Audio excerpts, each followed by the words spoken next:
Good morning students once again and physical education subject है 12th class के लिए।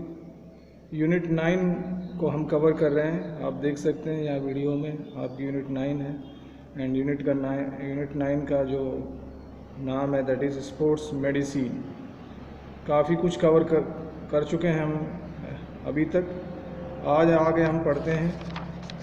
थोड़ा सा आज पैटर्न चेंज किया है बिकॉज अपना जो बोर्ड्स हैं वो काफ़ी बिजी हैं, खाली नहीं है, तो I am just recording without boards. So आज हम कवर करेंगे management of soft tissue injuries, है ना। आपको मैंने बताया था कि जो सॉफ्ट टिश्यूज होती हैं जैसे मसल्स होते हैं, अपनी स्किन होती है, इनमें जो इंजरीज होती हैं इनको हम सॉफ्ट टिश्यूज इंजरी कहते हैं। जो हार्ड टिश्यूज इंजरीज होती हैं वो बोन और अपने जॉइंट रिलेटेड होती हैं। सो इनकी हम बात करते हैं। तो सबसे पहले आप देख सकते हैं वीडियो में कंट्यूजन, CONTUSION, कंट्यूजन। देखो इसमें लिखा हुआ भी है so that you can understood very well and you can also note down on the same way. जो वर्ड आपको हार्ड लगता है it's for you only. Okay, contusion means in Hindi what we will say नीला पड़ जाना है, नील पड़ जाती है। कई बार क्या होता है कि स्किन पे आपने देखा होगा जब कोई इंजरी होती है तो कंट्यूजन क्या होता है हम देखेंगे इसमें, तो क्या होती है हमारी स्किन नीली पड़ जाती है वहाँ पे। So what is actually contusion, let's go आगे बढ़ते हैं, ठीक है। So it is the injury of skin caused by severe blow. Severe का मतलब होता है बहुत तेज ब्लो अगर हो गया स्किन पे, और impact by external object without breaking the continuity of skin. या कोई बाहरी ऑब्जेक्ट का इम्पैक्ट हो गया। भाई एक तो इसने बताया कि सीवियर ब्लो हो जाए या बाहरी ऑब्जेक्ट का इम्पैक्ट हो जाए, बट इसमें जो की चीज़ है, की पॉइंट है, वो लिखा है कि without breaking the continuity of skin. मतलब स्किन की कंटिन्यूटी इसमें ब्रेक नहीं होगी। That means skin will be remain there, skin वहाँ पे होगी, है ना। इंजरी या टिश्यू डैमेज होंगे बट कंटिन्यूटी, मतलब कंटिन्यूटी का मतलब होता है कि स्किन कटेगी नहीं। यहाँ पे जो की पॉइंट बताया इसने, in other words it is the crushing of soft tissues by a violent external force without breaking the continuity of skin. उसी चीज़ को रिवाइज किया है इसने, रिपीट किया है कि दूसरे शब्दों में हम यह भी कह सकते हैं कि बहुत ही वायलेंट एक्सटर्नल फोर्स है, बाहरी कोई दाब है या दबाव है या बल है, फोर्स जिसको हम कहते हैं, without breaking the continuity of skin. Skin की कंटिन्यूटी इसमें ब्रेक नहीं होगी। Generally contusion is cause due to heating of blunt object. देखो ब्लंट का मतलब होता है बेटा जो ऑब्जेक्ट शार्प नहीं होता, ब्लंट होता है, जिसको भौंटा बोलते हैं, है ना। तो क्योंकि शार्प ऑब्जेक्ट होगा तो स्किन कट जाएगी, लेकिन ये जनरली ब्लंट ऑब्जेक्ट से होता है कि उससे कोई इंजरी अगर हमें होती है, उससे कोई ब्लो होता है ना, उस केस में जनरली ये देखा गया है। It causes acute pain. Acute pain का मतलब होता है बहुत ज़्यादा दर्द होगा, and sometimes loss of function of affected part. जहाँ पे इंजरी हुआ है वहाँ पे बेसिकली वहाँ पे लॉस ऑफ वो पार्ट काम करना बंद कर देगा, loss of function, and swelling over the part. Swelling आप सभी को मालूम है कि सूजन आ जाएगी पार्ट के ऊपर, है ना। काफ़ी अच्छे से मैं बता रहा हूँ, ठीक है। ये था कंट्यूजन, इतना ही लिखा है अपनी बुक में। देखिए यही चीज़ें हो सकता है आपकी जो अगर आप मेडिकल के स्टूडेंट्स हैं, बाद में आप मेडिकल स्ट्रीम में जाएंगे तो वहाँ पे डिटेल वाइड होगी कंट्यूजन क्या है। अगर जब आप नर्सिंग वगैरह या MBBS वगैरह करेंगे तो वहाँ पे ये कंट्यूजन में कई पेजेस पढ़ाए जाएंगे, है ना। सो बट यहाँ पे अपना फिजिकल एजुकेशन है कि हम एज ए स्पोर्ट्स पर्सन हमें थोड़ा सा ये जानना है कि कंट्यूजन होता क्या है। कंट्यूजन हो जाता है तो हाउ विल मैनेजमेंट, कि हम उसको केयर कैसे करेंगे, उसकी फ़र्स्ट एड क्या करेंगे, वही यहाँ पे एक लॉजिक बनता है कि भाई किसी को हम फर्स्ट एड क्या देंगे, या हो गया तो उसको कैसे मैनेज करेंगे सो दैट कि इंजरी आगे बढ़े ना, इंक्रीज ना हो, पेन को कैसे रिलीफ देंगे। ये सब बेसिक चीज़ें सिखाई जाती है फिजिकल एजुकेशन। हमने देखा कि कंट्यूजन क्या है, अब देखते हैं कि कंट्यूजन की फर्स्ट एड और मैनेजमेंट क्या है। Yesterday in my last video I discuss with you enough about the first aid. की फर्स्ट एड वो होती है on the spot help is given to the victim with the available resources just to save his life. कि भाई वहाँ की वहाँ as quickly as possible जो हेल्प दी जाती है किसी विक्टिम को उसी स्पॉट पे जहाँ पे इंसिडेंट हुआ है उसी को फर्स्ट एड बोलते हैं। तो कंट्यूजन की फर्स्ट एड क्या है, देर में भी पेन, बताया कि भाई पेन हो सकता है, स्वेलिंग एंड डिस्कलरेशन। देखो डिस्कलरेशन ऑफ स्किन मतलब स्किन का जो नॉर्मल कलर है वो डिस्कलर्ड हो जाएगा, कुछ और कलर हो जाएगा। जैसे आप इस फोटो में देखें तो यहाँ पे नीला पड़ रहा है, discoloration of skin. Like there may be red or bluish marks over the skin, या तो स्किन पे रेड मार्क्स हो जाएंगे या ब्लू कलर के मार्क्स हो जाएंगे, ब्लूइश मार्क्स, है ना। This is caused bye hit और ब्लो फ्रॉम एक्सट्रीम ऑब्जेक्ट, ठीक है। हमने पहले भी बताया कि ये कब होगा कि भाई या तो कोई ब्लो हो जाएगा या हिट हो जाएगा बाहर का कोई ऑब्जेक्ट से, बिकॉज ऑफ दैट, है ना। आगे बढ़ते हैं, तो इसकी फर्स्ट एड क्या होगी भाई, contusion should be treated immediately with ice application for some duration after short intervals. कि कंट्यूजन के केस में क्या करना है, जो आइस जो बेसिकली थेरेपी होती है आइस में, क्या करते हैं कि आइस को आप किसी क्लॉथ में ले लो, किसी थोड़े से थिक क्लॉथ में ले लो, कॉटन क्लॉथ एक्सेट्रा उसमें ले लो आइस पीसेस को, and then you start applying of that affected area, उस अफेक्टेड एरिया पे आइस को आप थोड़ा देर लगाओ। When the patient feel discomfort, उसको ज़्यादा ठंडा लगेगा तो फिर थोड़ा रोक दो, देन अप्लाई करो, फिर थोड़ा रोक दो। तो ये ऐसे आप बेसिकली 7 to 8 मिनट्स ये चीज़ करना है। तो contusion should be treated immediately with ice application, ice का एप्लीकेशन करना चाहिए, फर्स्ट थिंग। सेकंड थिंग क्या है इसमें, apply antiseptic cream in case of bleeding, अगर ब्लीडिंग हो रहा है, जनरली कंट्यूजन के केस में ब्लीडिंग होता नहीं, इफ़ देयर इज ब्लीडिंग, भी कोई चांस बन रहा है कि थोड़ा मोड़ा ब्लीडिंग हो रहा है, तो apply antiseptic cream, antiseptic cream are available in the market. और अपने फर्स्ट एड के किट में जनरली एंटीसेप्टिक किट को ऐड किया होता है, कि अपना जो भी हम घर में फर्स्ट एड किट बनाते हैं या जो आपको रिकमेंड किया जाता है, कई बार बच्चों को बैग में भी बोला जाता है कि स्कूल बैग में please have a small first aid kit, so that should contain this, उसमें एक एंटीसेप्टिक क्रीम जरूर होनी चाहिए, ओके। अब आप उस what will do after that, apply cold compression after every 6 hours, कि भाई 6 आवर्स के बाद आपको कोल्ड कंप्रेशन उस पर लगाते रहना है, कि जो आइस का है वो कोल्ड कंप्रेशन, वही है आइस वाला जो मेथड है, उसको आपको एवरी 6 आवर्स के बाद रिपीट करना है। It's depend upon basically like to see, these all are the basic guidelines are given in our book, but it depend upon individual to individual and like contusion to contusion, कि specific कहाँ है कैसा है, depend upon the case, ठीक है। but these are the guidelines, अगर ये exam में आती हैं तो हमें इस तरह से लिखना है। नेक्स्ट पेज की बात करते हैं बेटा, अप्लाई एंटी इन्फ्लेमेटरी क्रीम और ointment after 1 day to reduce pain and swelling. देखिए एंटी इन्फ्लेमेटरी क्रीम भी आती हैं, आपको पता है कि जो क्या करती हैं कि वो स्वेलिंग को रिड्यूस करती हैं, so we can use that also.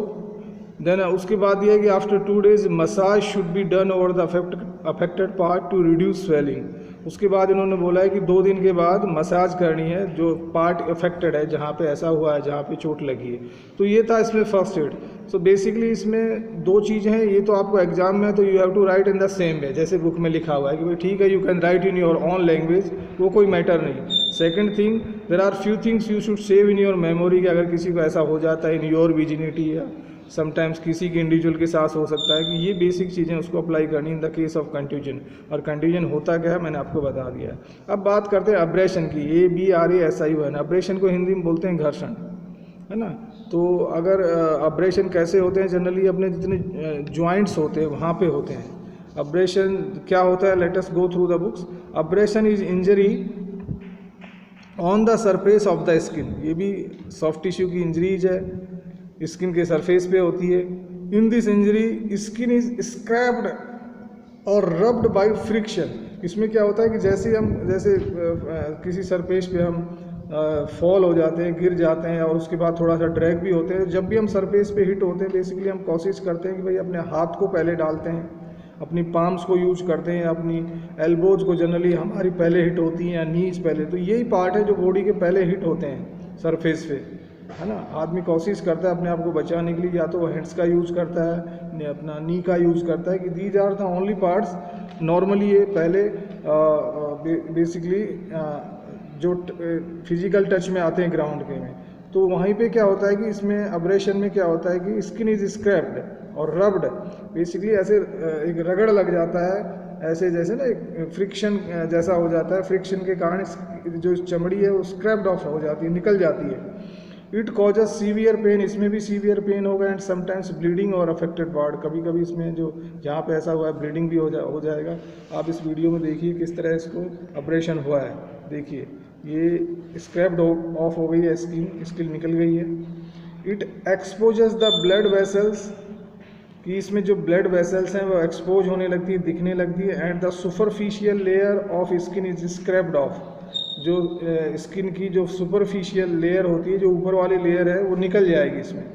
This injury is commonly caused by sliding, slip over surface, friction etcetera. इसके जो कॉमन काज बताएं वो बताएं, स्लाइडिंग, स्लाइड हो जाना बॉडी का, स्लिप ओवर सरफेस, किसी सरफेस के ऊपर हम जैसे वॉक कर रहे हैं या स्लिप हो गए हैं, है ना, सडनली हम अपना बैलेंस को कंट्रोल नहीं कर पा रहे हैं, प्लेइंग फिजिकल एक्टिविटीज़ में ऐसा हो गया, या गेम्स खेलते वक्त ऐसे हो गए, जो कोर्ट्स होते हैं उनमें ऐसा हो गया, सी फ्रिक्शन हो गया एक्सेट्रा। यही सब कॉज है। वी ऑल नो कि फ्रिक्शन कैसे होता है। अब्रेशन इज कॉमन ओवर नी, मैंने बताया कि कहाँ पे कॉमन होगा, नी, एल्बो एंड पाम। क्यों कॉमन होगा कि जनरली हम इन्हीं पार्ट्स को यूज करते हैं जब हम गिरते हैं। तो जैसे हम स्लिप हो गए तो हम जब गिरेंगे तो हम कोशिश करेंगे कि यही पार्ट पहले हमारे टच होते हैं, तो इन्हीं पे ऐसा होता है। इसका जो first aid and management of abrasion injuries क्या क्या है बेटा, अवॉइड फर्दर फ्रिक्शन। सबसे पहले तो बोला गया कि भाई आगे फ्रिक्शन ना हो, मतलब उस एक्टिविटीज़ को आप कुछ देर के लिए बंद कर दो, अवॉइड कर दो। और यदि वो एक्टिविटी कंपलसरी है कि भाई you have to play continue, in that case कोशिश ये करें कि आगे फ्रिक्शन ना हो, ठीक है। Clean the part with some antiseptic creams, ये सभी चीज़ों में यही होता है कि सबसे पहले जो अफेक्टेड पार्ट है उसको हमें क्लीन करना है। क्लीन करने के लिए जो एंटीसेप्टिक क्रीम, इसमें लास्ट वाले में भी हमने बात की थी, उससे क्लीन करना है, या कई तरह के जो एंटीसेप्टिक लिक्विड भी आते हैं उनसे क्लीन करना है। And wash it properly with soap to prevent infection. देखिए क्लीन और वॉश का जो फंडा यही होता है कि भाई उसमें कोई ऐसे फॉरेन पार्टिकल्स उसमें अंदर ना रह गए हों स्किन कटने के बाद, या उसमें जमा ना हो। We have to take out that, कोई डस्ट या नेसेसरी का इस तरह के पार्टिकल्स अंदर ना हो उनमें। सो वो सब हमें क्लीन करके निकालना है ना। It tears the tissues in the body by sharp object. तो इस केस में क्या होता है कि भाई इसमें बताया गया कि अब्रेशन में क्या होता है, इट टीयर्स द टिश्यूज को फाड़ता है इन द बॉडी में bye sharp object. Sharp object है तो अपना जो स्किन है that will be like scraped of, bleeding हो जाएगा, और हमारे सॉफ्ट टिश्यूज जो हैं क्रश हो जाएंगे। इट मे बी एक्सटर्नल और इंटरनल, ये अंदर मतलब एक्सटर्नल मीन्स बाहरी और इंटरनल मीन्स आंतरिक, दोनों तरफ का हो सकता है। इन season injury the skin is torn out and wound is open. In season क्या होता है, वैसे मैं आगे बताऊंगा कि इसका मतलब यहाँ ये है कि कई बार अब्रेशन के केस में इन सीजन इंजरी तक चली जाती है। अगर अब्रेशन थोड़ा सा सीवियर है तो वहाँ पे इंसीजन वाली जो प्रॉब्लम है वो भी देखने को मिलती है। इंसीजन क्या होता है, उसमें स्किन में एक शार्प कट हो जाता है। अगला अपना टॉपिक यही है, इंसीजन वाला ही। तो कई बार जो अब्रेशन वाली इंजरी है इंसीजन तक पहुँच जाती है, ये यहाँ पे बताने की कोशिश की जा रही है। So the skin is torn out and wound is open, घाव खुल जाता है। तो आई होप आपको अब्रेशन क्लियर हो गया। और कोशिश करते हैं हम लेसरेशन एंड इंसीजन। देखो इन दोनों को आपको ध्यान से देखना है। लेसरेशन एंड इंसीजन है, दोनों ही बेसिकली दोनों में घाव बनता है, वाउंड बनता है या वुंड बनता है, दोनों प्रोनाउंसिएशन ठीक है, WOUND। लेकिन दोनों में डिफरेंस क्या है वो हम देखते हैं। The laceration and incision injuries are considered as wounds, दोनों ही वाउंड्स हैं, वाउंड्स को हिंदी में घाव बोलते हैं। फिर आगे, laceration is a type of wound that happens when soft tissues, या तो स्किन या muscles in the body are torn. भाई लेसरेशन में इसने बताया कि कब होगा, जब बॉडी के जो सॉफ्ट टिश्यूज हैं स्किन और मसल्स के, वो क्या हो जाएंगे, टॉर्न हो जाएंगे, फट जाएंगे। It is often caused by blunt object and it deep. ये बड़ी अच्छी जो उसने डिफरेंस बताने की कोशिश की है वो ये है कि ये जनरली जो लेसरेशन होता है ये ब्लंट ऑब्जेक्ट से बनता है, कि कोई ऑब्जेक्ट जो ब्लंट है, तो ब्लंट है तो उससे कोई एक पर्टिकुलर सेफ नहीं आएगी वॉन्ड की। बेसिकली से जो वॉन्ड है उसकी safe what we can say कि लाइक वेरीज होगी, कोई एक स्पेसिफिक सेफ नहीं होगी क्योंकि ऑब्जेक्ट ब्लंट है। और क्या होगा, डीप होगा, वॉन्ड क्या होगा, डीप होगा, गहरा होगा। It result in the outlet of internal organs. कई बार तो क्या होता है कि आउटलेट ऑफ इंटरनल ऑर्गन्स, जो अपने इंटरनल ऑर्गन्स हैं उनको भी क्षति पहुंचती है, उनको भी बेसिकली उनको भी वो भी डैमेज हो जाते हैं। Incision is a type of wound. अब हम बात करते हैं इंसीजन की। तो incision is a type of wound which is caused by sharp edges objects such as knife, razor etcetera. अब देखिए इंसीजन में क्या है कि ये भी वाउंड ही है, लेकिन इसमें शार्प ऑब्जेक्ट का जनरली यूज होता है। तो उससे क्या होगा, जैसे शार्प ऑब्जेक्ट का एग्जाम्पल दिया नाइफ, रेजर, और भी हो सकता है। सो इससे क्या होगा, जो स्किन पे कट आएगा वो बेसिकली सीधा आएगा, स्ट्रेट आएगा, और ऐसे एकदम जैसे हम किसी क्लॉथ को कट करते हैं सेंटर से बीच से, तो उसमें जो कट बनता है इस तरह का, आप देखें इसमें डायग्राम में you can see this is incision and this is laceration. So laceration में जो वाउंड होगा वो डीप होगा और उसकी कोई पर्टिकुलर शेप नहीं होगी, ऐसे ही मतलब कुछ भी शेप होगी उसकी, जबकि इंसीजन में ऐसा एक शार्प कट आएगा, है ना। ये एक बिग डिफरेंट है। इसमें जो इंजरी होती है वो ब्लंट ऑब्जेक्ट से होती है, और इंसीजन में जो इंजरी होगी that will be bye sharp object, जैसे नाइफ हो गया, सीजर हो गया। सो आगे क्या होता है, समटाइम्स द आर्टरीज और वेन्स में बी कट। इंसीजन के केस में क्या हो जाती है भाई, जो अपनी वेन्स होती हैं, आर्टरीज होती हैं, जो ब्लड को कैरी करती है, हमें सबको मालूम है कि आर्टरीज प्योर ब्लड कैरी करती है, वेन्स होती हैं इम्प्योर ब्लड कैरी करती हैं, है ना। आर्टरीज हार्ट से प्योर ब्लड ला के अपनी बॉडी में सप्लाई करती हैं, और वेन्स है डीऑक्सीजनेटेड ब्लड लेके जाती हैं, कहाँ पे लेके जाती हैं, हार्ट में। So blood usually comes out freely from incision. तो इंसीजन के केस में ऐसा देखा गया है कि ब्लड फ्रीली आता रहता है, बहुत तेज़ी से बाहर निकलता रहता है ना। तो आप आई थिंक आप समझ गए होंगे कि what is the big difference between laceration and incision. दोनों में घाव बनता है, लेकिन इसमें जो इंजरी लेसरेशन के केस में ब्लंट ऑब्जेक्ट से इंजरी होगी, इसमें शार्प ऑब्जेक्ट से होगी। लेसरेशन में इंजरी डीप होगी, और लेकिन जो शेप होगा वाउंड का वो बेसिकली कुछ भी होगा, कोई पर्टिकुलर कुछ भी पर्टिकुलर शेप होगी। इसमें इंसीजन में एक शार्प कट होगा, और इंसीजन वाले केस में जो स्टिचिंग है that is quite much better, कि इसमें जो स्टिच लगाए जाते हैं घाव पे वो थोड़ा इजी हो जाते हैं, क्योंकि इसमें क्या है कि जो कट है वो शार्प है और स्ट्रेट है। ठीक है, इसको मैं कोशिश करता हूँ, वीडियो लेंथी हो रहा है, इस एटलीस्ट लेसरेशन एंड इंसीजन को मैं कंप्लीट करने की कोशिश करता हूँ। अब आता है कि first aid and management of laceration, wounds and incision. इन दोनों का जो फर्स्ट एड है या कैसे हम मैनेज करेंगे उसको देखते हैं। देखिए जो बुक्स में जो गाइडलाइंस दी हुई है, these are for your exams, लेकिन practically that the basically management may be differ, है ना। First aid and management in the practical way थोड़ा सा डिफर्स हो जाती है, बट बेसिक चीज़ें यही रहती हैं भाई। In the practical case any way we have to take the patient, कि उसको फर्स्ट एड देने के बाद we have to take him or her to the hospital, then the doctor will decide कि what is to be done and what is not to be done. But let us see यहाँ पे क्या लिखा है हमारे लिए, clean the surface of the affected part by antiseptic such as Neosporin. सबसे पहली बात सब चीज़ों में वही आएगी, जो भी सरफेस है जहाँ अफेक्टेड पार्ट है उसको हमें क्लीन करना है। जैसे इसने एग्जांपल दिया न्यूस्प्रीन, कोई भी हमें एंटीसेप्टिक क्रीम लेनी है, एंटीसेप्टिक लिक्विड लेना है, जैसे एक न्यूस्प्रीन दिया है ना।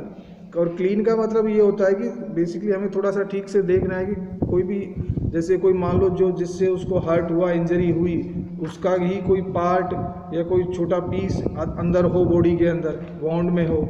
सो basically if it is like that and we are able to take out, better to take out that, है ना। सो उसी का मतलब होता है क्लीन की, भाई कोई डस्ट या किसी तरह का सैंड या अदर पार्टिकल्स इनसाइड ना हो वाउंड की। That is the meaning of the clean. Stop bleeding at the earliest by compression or by pressing or put compression bandages. देखिए अगर ब्लीडिंग हो रही है तो ऑफ कोर्स हमें ब्लीडिंग को रोकना है, और ब्लीडिंग को रोकने के जो मेथड्स बताए गए हैं कि कंप्रेशन मेथड, जिसमें हमें दबाव डालते हैं या बैंडेड बेसिकली बांध के ब्लीडिंग को स्टॉप करते हैं। फिर भी अगर ब्लीडिंग नहीं स्टॉप हो रही तो हमें क्या करना होता है कि जिस पार्ट में ब्लीडिंग हो रही है उस पार्ट को हम रेज करते हैं अबव द हार्ट लेवल। जैसे फॉर एग्जांपल किसी की राइट लेग में इंजरी है और we are doing our best, but फिर भी अगर ब्लीडिंग स्टॉप नहीं हो रही है, in that case what we have to do, we have to raise the right leg above the heart level. So उससे ब्लीडिंग स्टॉप होने में हेल्प मिलती है हमें। सो नेक्स्ट है cover the affected part with medicinal cotton bandage और apply band add. देखिए हम सबको मालूम है कि अगर ऐसा होता है तो उसके बाद डॉक्टर्स भी क्या करते हैं कि जो अफेक्टेड पार्ट है उसको कवर करते हैं। किससे कवर करते हैं? मेडिसिनल कॉटन, एक रुई जैसा कॉटन लेते हैं, उस पर क्लीन करने के बाद उसमें क्या करते हैं, उसमें वो मेडिसिन लगाते हैं, मेडिसिन लगाने के बाद उस कॉटन को अफेक्टेड पार्ट पे लगाते हैं और उसके ऊपर क्या करते हैं, बैंडेज और अप्लाई बैंड एड, है ना, दोनों में से as per the situations, as per the want, या तो बैंडेड लगा दी जाए या बैंडेज लगा दी जाए, है ना। आफ्टर दैट क्या करना है, रिपीट ड्रेसिंग और पैडिंग ओवर द वाउंड, जो जिसको हम पैडिंग भी कह सकते हैं या जो हम ड्रेसिंग की है आज उसको रिपीट करना है। So sometimes it can be repeated bye like after 24 hours, sometimes in the case of like it can be repeated by 48 hours also. If bleeding continues then apply further pads or dressing. कहा गया है कि अगर अभी भी bleeding नहीं हो रही तो और ज़्यादा आपको पैड और ड्रेसिंग की ज़रूरत है, बट ऐसा जनरली होता नहीं है। अप्लाई आइस और cold compression for some times, ये भी एडवाइजेबल किया गया है। If injury is deep go for stitches at the earliest, बिल्कुल बिल्कुल अगर इंजरी डीप है तो हमें